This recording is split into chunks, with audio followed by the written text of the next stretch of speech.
Yo, forget everything you think you know about black wealth because I got some shit to tell you. Did y'all know in the early 1900s, Tulsa, Oklahoma was home to Black Wall Street, one of the most prosperous black communities in American history? Yeah, Greenwood District had more than 600 businesses. I'm talking banks, barbershops, luxury hotels, movie theaters, even its own bus system. Here's the part that blows my mind. This wasn't built with handouts. It was built on collective economics. No, literally, black families supported each other's businesses, created cooperative systems, and circulated the dollar within their own community up to 19 times before it left. Compare that to today, where the black dollar leaves our community in less than 6 hours. Black Wall Street proved we didn't need the traditional systems to thrive. We had wealth, ownership, and influence. Well, until white supremacist violence destroyed it in 1921. But the spirit of Black Wall Street lives on in all of us. And with the internet and the creator economy we're now living in a time where we can take back our power. We can step back into the power that was always ours. We don't need the industry. We are the industry.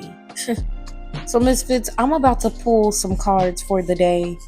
And as I'm pulling these cards, I want you to reflect on this question. What power are you sitting on that you've been told you need permission to use? Because history shows us when we disrupt the system, we create legacies. And now more than ever, it's time for us to disrupt. So y'all may notice that things look different around these parts. You know, the way I see it, we can continuously speak about how we want change, or we can actually be the voice of change. And so I decided to just go ahead and pivot completely.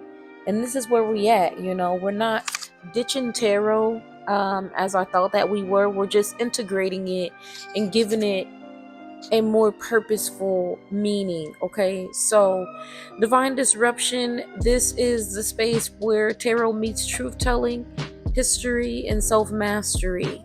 All right, honestly, everything that we're going to be talking about in these next several videos is crucial, especially with the state of the world now. I'm not in the space where I feel like we're completely hopeless or we're completely helpless. It's just a matter of us all, first of all, being informed and being aware of the power that we already possess within us, and then reclaiming that. Now, it's up to each individual to do that, obviously, but I'm hoping that through this channel, I can just continue to inspire people to do that. And of course, we're not just going to be talking about history. We're going to be talking about what's happening now, currently, too.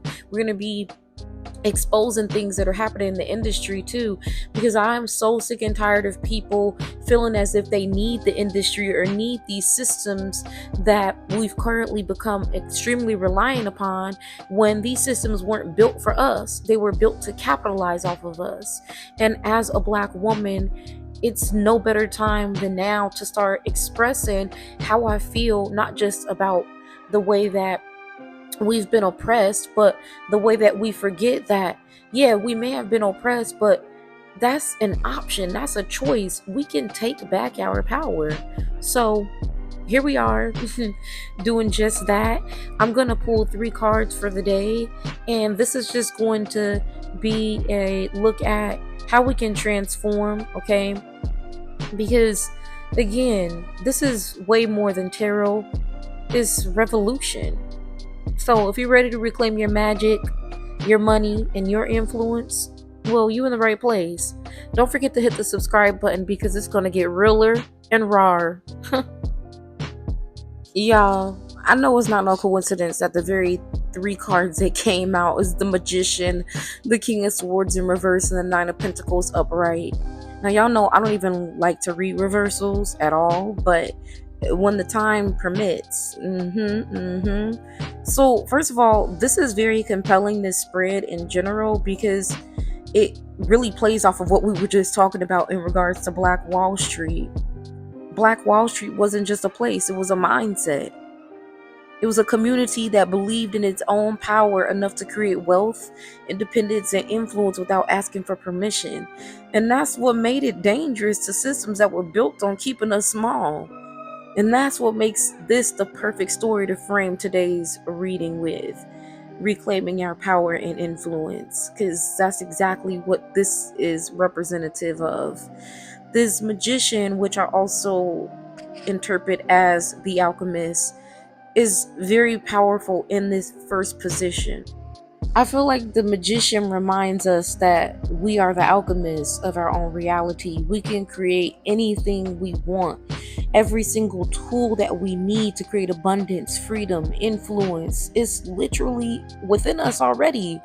So, this is where we take back our voice, our vision, and our ability to turn imagination into form. This is literally what we've been talking about on the prosperity portal with this 21 days of abundance, or excuse me, 21 days of assumption magic. It really goes back to this. Just like our ancestors who built an entire community out of limited resources, we have the same power to create that kind of life and culture. Like, for real. If they did it then, we can do it now. The King of Swords reversed, mind you, feels very much like white supremacy. But in reverse, the King of Swords really speaks to this intimidation and this fear of history repeating itself, possibly.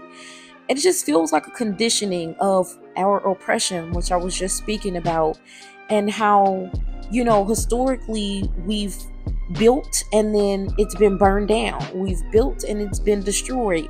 And I know you're probably thinking, what if they take it away again? But staying in that kind of fear is exactly what keeps us stuck in someone else's narrative, their narrative. Okay, so it's time for us to reclaim our influence by writing a new story with our own authority, not waiting for them to say, okay, it's okay if you do it now. They don't have any power if we stop giving it away to them. Just like card number 1 and card number 2, I feel like card 3, 9 of Pentacles, being in the future position, is a perfect representation of what we can be. Okay, but we have to first embody this. We have to believe that we are worthy of this. The 9 of Pentacles is about independence. It's about being self-sufficient. It's about luxury, yeah, but that doesn't always just result to materialism. We're not talking about having all the brand names, because again, I've been consistently repeating this message this week: luxury is an embodiment. So the key is to not focus on the material the material wealth, but focusing on what self-mastery and abundance from within looks like, because that to me is true luxury. Having the ability to enjoy the fruits of your labor without shame, without feeling like there's some type of restriction or potentially even some type of consequences for being able to enjoy the fruits of your labor. When we see ourselves as whole and worthy first, the material flows naturally. Okay, and the material, we know, doesn't have any actual power in a sense that it makes us powerful, but it's just a reflection of the work that we've put in. So, all in all, this spread is speaking to us recognizing what is already within us, the wealth that is already within us, and reclaiming it by first reclaiming ourselves. We are the alchemists. We hold the power. So fear may be an echo throughout history, but it doesn't really define our future. The path forward is independence, it's abundance. But that starts with our mindset, our belief in our own influence and our own power, and our willingness to disrupt lack with creativity. The question I'll leave you with this spread and this message today is: what's one area of your life where you can reclaim your power today by choosing abundance over fear? Hey, let me know in the comments, and let's build this new Wall Street together. Peace.